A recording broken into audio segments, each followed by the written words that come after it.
My fiancé texted, "My friends think your proposal was boring. You need to do it again, publicly."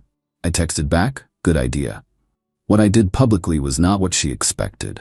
The Facebook post had 10,000 reactions in an hour. Original post. I, 32 male, proposed to Jessica, 29, 3 months ago. We'd been together 4 years, lived together for 2. I thought I did it right. Sunset at the state park where we had our first kiss, just the 2 of us. Her grandmother's diamond reset in a custom setting she'd admired months earlier. She cried, said yes, we were both so happy. Or so I thought. Last Tuesday I got this text while at work. "Jessica, been talking with the girls. They all think your proposal was super boring and private. Nobody even saw it.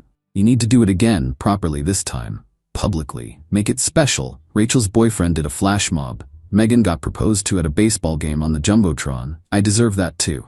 I stared at my phone for a solid minute. Boring? The place where we first kissed was boring? The ring I spent 4 months designing was boring?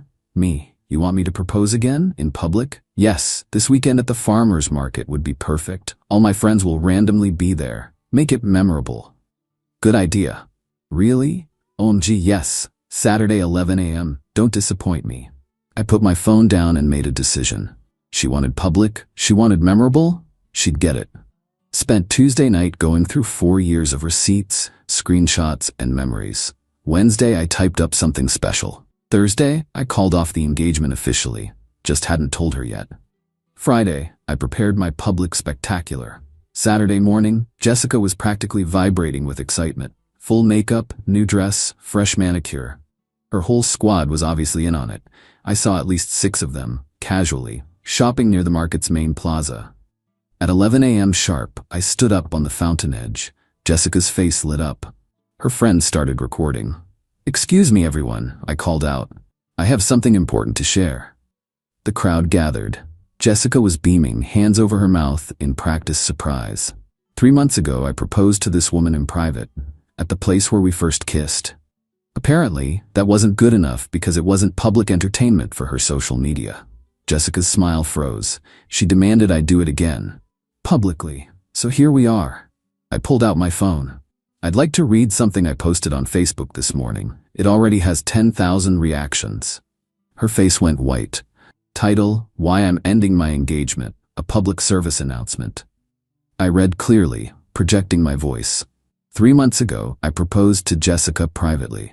This week, she called it boring and demanded a public redo for social media content. So let me be public about this. The crowd was dead silent. Jessica tried to grab my arm. I stepped back and continued. During our 4 years together, I paid her student loans, $31,000. I covered rent when she quit 3 jobs to find herself, 16 months total. I funded her failed MLM ventures, approximately $8,000 lost. I canceled a job opportunity abroad because she threatened to harm herself if I left. I discovered last month she's been telling people I'm controlling for wanting a prenup. People were pulling out their phones now. Jessica's friends were backing away. But the real kicker? 2 weeks ago, she told her sister I was marriage material, not fun material, and that she planned to keep her ex as a friend after marriage. Screenshots included in my Facebook post. "Stop," Jessica screamed. "You're humiliating me." "You wanted public, Jessica. This is public." "Oh, and the ring?" I pulled out the box. "Your grandmother's diamond is safe. I had it removed and will return it to your family. This ring is cubic zirconia, just like this relationship. Fake shiny nonsense for show." I tossed the box at her feet. To everyone watching, documentation of everything I've said is on my Facebook. To Jessica's friends recording this, hope it goes viral. And Jessica? You wanted memorable. Is this memorable enough? I walked away. Behind me, I heard her shrieking, her friends trying to calm her down, and at least one person slow clapping. By the time I got home, the video was already on TikTok. Update 1 3 days later. Holy crap, this exploded. The farmer's market video has 2.8 million views on TikTok. Someone edited it with that "oh no" audio and it's everywhere. But the entitlement train hasn't stopped. It's accelerated. Sunday morning, day after the market incident, I woke up to 47 missed calls. Not from Jessica, from her mom, Patricia. This woman has always been intense. Finally answered on call 48. How dare you humiliate my daughter like that? You're a monster. She demanded a public proposal. I gave her a public response. She deserves an apology and the real ring back. That was a family heirloom. The stone was. It's been removed, and I'll return it to your family. The setting I paid for stays with me. You're legally required to give it back. It's an engagement ring. The engagement she effectively ended when she called it boring and demanded a performance. I'm done discussing this. We're suing you for emotional distress and defamation. Everything I said was true and documented. Good luck with that. Hung up. But Patricia wasn't done. Within hours, she'd started a smear campaign on Facebook, posted in every local community group about how I was abusive and stole from her daughter. The problem? People had seen the video. The comments weren't going her way. Ma'am, your daughter sounds entitled AF. He paid her student loans and she called him boring?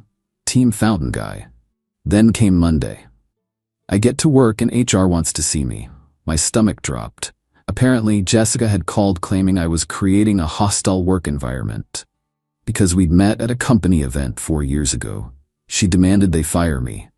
HR lady looked tired. Look, we've seen the video. We've seen your documentation. She doesn't even work here. We just need to document that we spoke to you. Don't do anything on company time or property, that's it. But the real kicker came Tuesday morning. Jessica showed up at my apartment with 3 friends and her brother Kevin. 25M, thinks he's tough because he goes to the gym. I watched through my Ring camera as they pounded on the door. Jessica, open up. I know you're in there. We need to talk. Yeah, bro, be a man and face her. I called through the speaker. You're on private property. Leave or I'm calling the cops. Jessica started crying, but not sad crying, angry, entitled crying. You owe me. 4 years. 4 years of my life. You can't just publicly dump me. You publicly demanded I repropose. You got a public response. Dude, just give her the ring and we'll leave. The fake one? She has it. The stone's being mailed to Patricia's certified mail. Now leave. You're gonna regret this. Jessica's dad knows lawyers. So do I. And mine has all the documentation of Jessica's demands and my response. Last warning before I call 911. They left, but not before Kevin kicked my door, on camera, and Jessica keyed my neighbor's car thinking it was mine. I park in the garage. She knew that, but was apparently too emotional to think straight. My neighbor was pissed. He'd seen the video too, though, so when he called the cops, he was on my side. Jessica got arrested for vandalism. Kevin got a warning about the door kick. That evening, Jessica posted on Instagram from the police station, when you think you know someone for 4 years and they destroy your life for asking for romance. The comments were brutal. Romance equals demanding a performance? Girl, you fumbled the bag, $31K in student loans paid, and you complained? But my favorite was from her own cousin. Jess, you literally told me last month you were settling for him. This is karma. The entitlement wasn't done though. Wednesday night, I got a Venmo request from Jessica for $2,500 labeled emotional damage and ring replacement. I declined it and sent her one for $31,000 labeled student loans I paid while you called me boring. She blocked me. Finally. Update 2, 1 week later. The circus continues. This week has been absolutely insane, and Jessica's entitlement has reached heights I didn't think possible. Thursday, Jessica's dad, Robert, called me. Unlike Patricia's screaming, he was calm. Too calm. Son, let's be reasonable here. You've made your point. The internet's had its fun. Now let's discuss making this right. There's nothing to discuss, Robert. Here's what's going to happen. You're going to publicly apologize, say it was a misunderstanding, and we'll all move forward. Jessica will consider taking you back. I actually laughed. She'll consider taking me back? After calling my proposal boring and demanding a circus performance? She's young. She made a mistake. You publicly humiliated her. That's abuse. No, Robert. Abuse was her threatening self-harm when I got a job offer. Abuse was her isolating me from friends she didn't approve of. Posting the truth isn't abuse. I've invested a lot in Jessica's future. Her wedding was supposed to be significant for my business connections.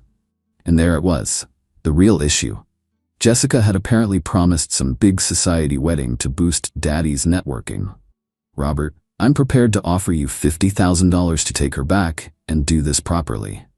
Are you trying to buy me? Robert, I'm trying to solve a problem. My daughter's reputation affects my business. Should have raised her better then. Goodbye, Robert.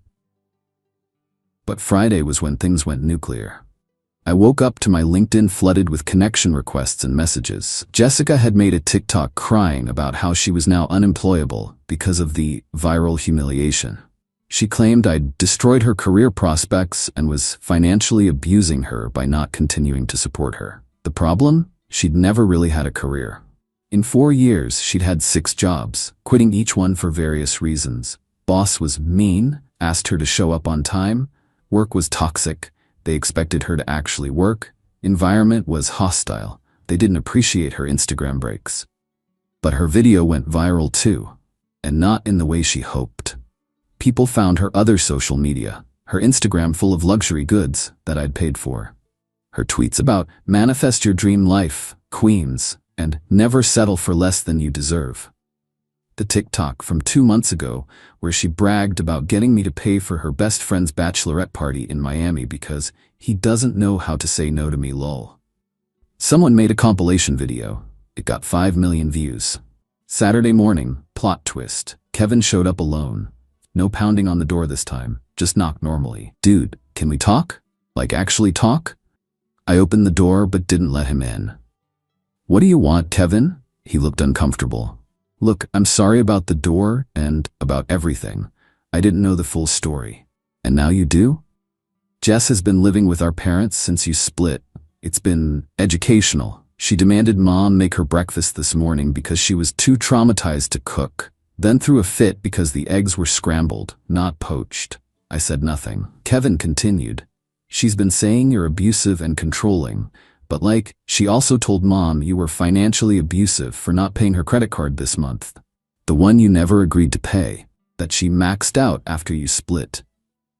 Sounds about right.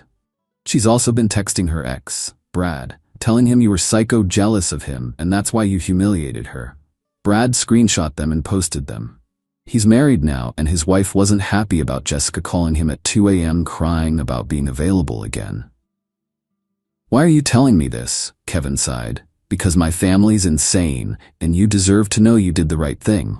Also, Jess is planning something. She's been on the phone with some image consultant about fixing her narrative. Just watch out. Sunday, I found out what that meant. Jessica did a podcast interview with some relationship guru who runs a Queens Supporting Queens platform. The entire thing was about surviving narcissistic abuse and recognizing financial manipulation in relationships. She actually said with a straight face that paying her student loans was a form of control because it made her dependent on me. The proposal was designed to isolate her from her support system. And the public breakup was typical narcissistic rage because she'd started standing up for herself. The podcast host ate it up. So brave, so strong. You're an inspiration to women everywhere. Then came the real grift. Jessica announced she was writing a tell-all memoir called Boring Men, Broken Dreams, My Journey from Public Humiliation to Empowerment. She was taking pre-orders at $49.99, promising to expose the dark truth about our relationship and share never-before-seen evidence of my supposed abuse. She set up a whole website with her crying farmer's market photo as the header. The pre-order page had testimonials from her friends about how brave and inspiring she was. Patricia even wrote one calling me a master manipulator who used money to control an innocent young woman. Within hours, the internet investigators went to work. Someone found that the website's testimonials were just copied from other self-help books with names changed. Another person discovered the ISBN number she was using belonged to an already published cookbook about grilling techniques. But the best part? Her sample chapter accidentally included tracked changes showing her friend Kayla's edits. Comments like, "This sounds too fake," and "Nobody will believe he said this," and "Maybe tone down the victim stuff a little," were still visible in the document she uploaded. The literary community roasted her. Book Twitter had a field day. Someone started a parody account writing excerpts from the book that were just increasingly absurd claims. My favorite, He insisted on breathing the same air as me, which I now recognize as atmospheric abuse. Monday morning, she pivoted again. Now she was starting a coaching business for empowering women in toxic relationships. Her first workshop, recognizing financial abuse when his money becomes control. Price, $299 per ticket. The flyer used a photo from the farmer's market, specifically the moment I was reading from my phone, edited to make me look aggressive while she looked victimized. That was too far. I called my lawyer. Final update, 3 weeks later. The legal letter shut down Jessica's consulting business before it started. Turns out using someone's image for commercial purposes without consent while making defamatory claims is legally problematic. Who knew? Jessica responded by having Patricia call me sobbing about ruining Jessica's only chance at independence. The irony of calling her grift attempt independence while demanding I fund her life was lost on them. But the real finale came 2 weeks ago. Jessica's friend Megan, the one with the baseball stadium proposal, reached out. She wanted to meet for coffee. Against my better judgment, I agreed. I owe you an apology, she started. We all encouraged the public proposal thing. We made her feel like yours wasn't good enough. Why? Megan looked ashamed. Honestly, jealousy. Your proposal sounded perfect. Personal, meaningful, thoughtful. But Jessica kept saying she felt left out because we all had these big public moments and stories to tell. We fed into it. She paused, then added. Also, you should know, Brad contacted her first, not the other way around. He saw the farmer's market video and thought she'd be fun now that she was single. When she started talking about getting back together with you for the money, he leaked everything. Wait, she was planning to get back with me? Megan nodded. The plan was public reproposal, huge wedding, wait a year, then divorce with alimony. She literally called it her retirement plan. Her dad was in on it. That's why he offered you money. I sat there, coffee getting cold, processing this. Megan continued. Rachel and I were there when she was coaching with that image consultant. The woman told her to claim abuse for sympathy and donations. Jessica laughed and said, he was so boring, making him sound abusive will be easy. Why are you telling me this? Because it's wrong. And because Jessica's now trying the same thing with another guy. Met him 2 weeks ago. Already talking about marriage. He deserves to know what he's getting into. She gave me his contact info. I reached out, sent him the video and documentation. He thanked me and blocked Jessica that same day. Last week was the grand finale. Jessica made one last-ditch effort. She created a fake Instagram account and DM'd my sister, telling her I was mentally unstable and dangerous and she should check on me. My sister, who'd never liked Jessica, screenshot everything and sent it to me. That was enough for a restraining order. Jessica was served papers at her parents' house. According to Kevin, who texted to apologize again, she had a complete meltdown. Threw things, screamed about the injustice, and then demanded her parents sue me for destroying her life. Robert finally had enough. Told her she had 30 days to get a job and move out. Patricia protested, but Robert was done. His business had actually suffered from the association with the viral video. 2 major clients had pulled out of deals, citing concerns about family values. Yesterday I got a text from an unknown number. It was Jessica, using a friend's phone. You win. Happy? I'm working at Target now. Target. I have a degree. This is your fault. I'll never forgive you for this. I didn't respond. Just added the number to the restraining order documentation. The farmer's market proposal video is still circulating, now with 8.2 million views across platforms. Someone made it into a meme template. When you demand a public proposal, when you get a public response. I'm doing okay. Therapy helped process the relationship patterns I'd ignored. Turns out paying someone's way through life while they call you boring is not, in fact, normal or healthy. Who would have thought? Started dating someone new last month. When I told her about the whole situation on our 3rd date, she laughed and said, please tell me someone saved that video. We watched it together. She high-fived me at the ring reveal. Last night, she asked what I learned from the whole experience.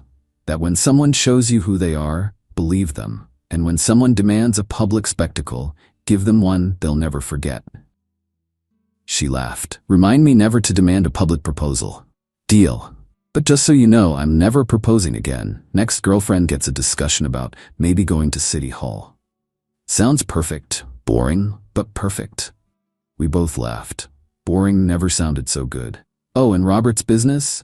Down 30% last quarter. Turns out when your daughter goes viral for entitlement and you try to buy her way out of it, people notice.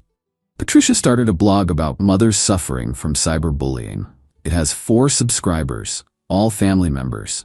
Kevin apologized one more time and we actually grab beers occasionally now. He's a good dude who just got stuck with a problematic sister. And Jessica? Still working at Target, according to Kevin. Still living with her parents. Still posting inspirational quotes about rising from the ashes and queens recognizing their worth. Still single. Funny how that works out.